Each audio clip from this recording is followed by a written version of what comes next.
ભગવાન કૃષ્ણની જન્મભૂમિમાં ભગવાન કૃષ્ણની સાથે જોડાયેલ કંઈક ના કંઈક ચમત્કાર જોવા મળે છે.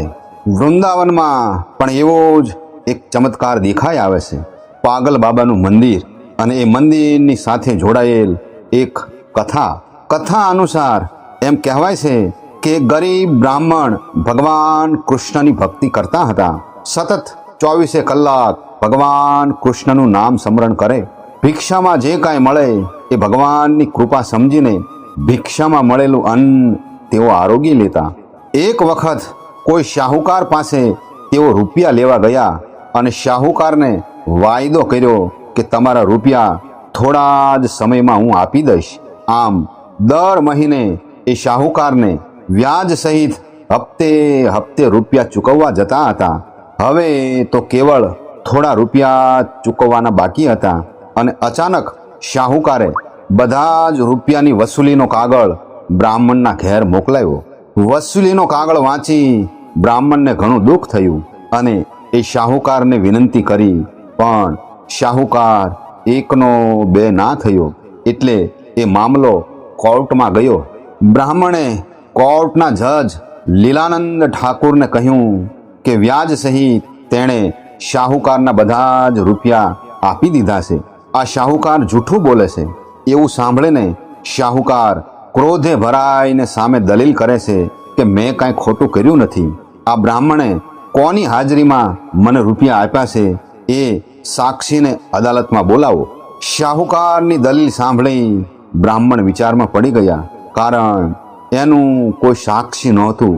બ્રાહ્મણને ભગવાનની યાદ આવી અને સાક્ષી તરીકે એણે ભગવાન કૃષ્ણનું નામ આપી દીધું.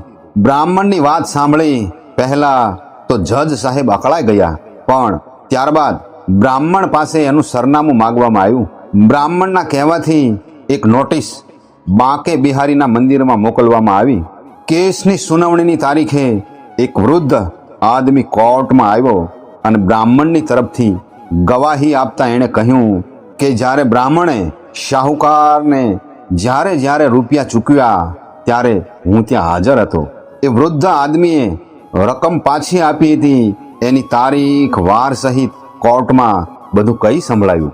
જાણે એક તારીખે વ્યાજ સહિત કેટલા રૂપિયા આપ્યા હતા એ બધું એણે કોર્ટમાં જજ સાહેબને કહી સંભળાયું. બધાના આશ્ચર્ય વચ્ચે શાહુકારના ચોપડામાં એ વૃદ્ધ આદમીએ બતાવેલી તારીખ અને આપેલી રકમ એ સાચી નીકળી. શાહુકારે રકમ તો જમા કરી હતી, પણ અંદર નામ ખોટું લખ્યું હતું. એના આધારે જજ સાહેબે બ્રાહ્મણને નિર્દોષ જાહેર કર્યા. પણ જજ સાહેબ પરેશાન હતા કે આવો વૃદ્ધ આદમી આટલી બધી તારીખો કેવી રીતે યાદ રાખી શકે. જજ સાહેબે બ્રાહ્મણને પૂછ્યું કે આ વૃદ્ધ આદમી કોણ છે. બ્રાહ્મણે જવાબ આપ્યો કે એ બધી જગ્યાએ રહે છે.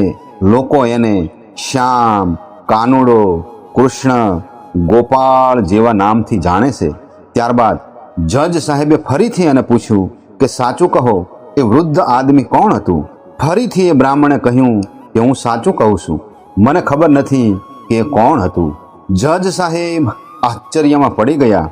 એના મનમાં ગડમથલ ચાલવા લાગી કે આખરે એ આદમી કોણ હશે. એ વિચારમાં જજ સાહેબ બીજા દિવસે બાંકે બિહારી મંદિરમાં ગયા.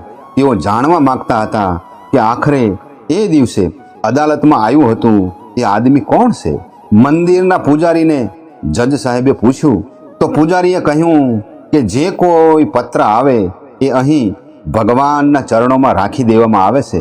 જજ સાહેબે એ વૃદ્ધ આદમી વિશે પૂછપરછ કરી, પણ પૂજારીએ કહ્યું કે એવો આદમી અહીં કોઈ રહેતો નથી. પૂજારીની વાત સાંભળી જજ સાહેબને મનમાં પાક્કું થઈ ગયું કે એ ભગવાન કૃષ્ણ જ હતા. આ ઘટનાની જજ સાહેબના મન ઉપર એટલી અસર થઈ કે તેમણે પોતાના પદ ઉપરથી રાજીનામું આપી દીધું અને ઘર પરિવારનો ત્યાગ કરી તેઓ સાધુ બની ગયા.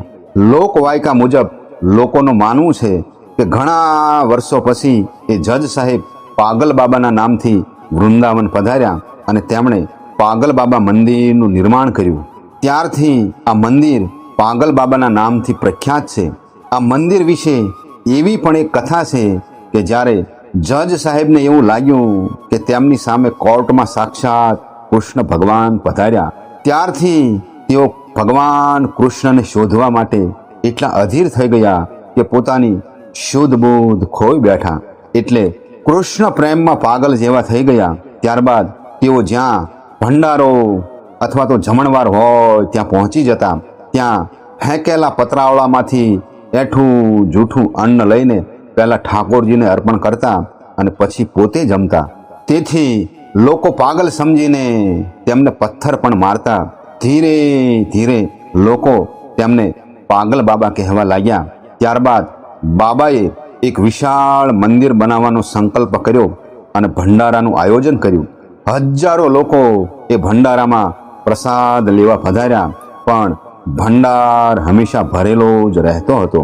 મંદિર પરિસરની નીચે બાબાએ વિશાળ રસોઈ ઘર બનાવડાવ્યું.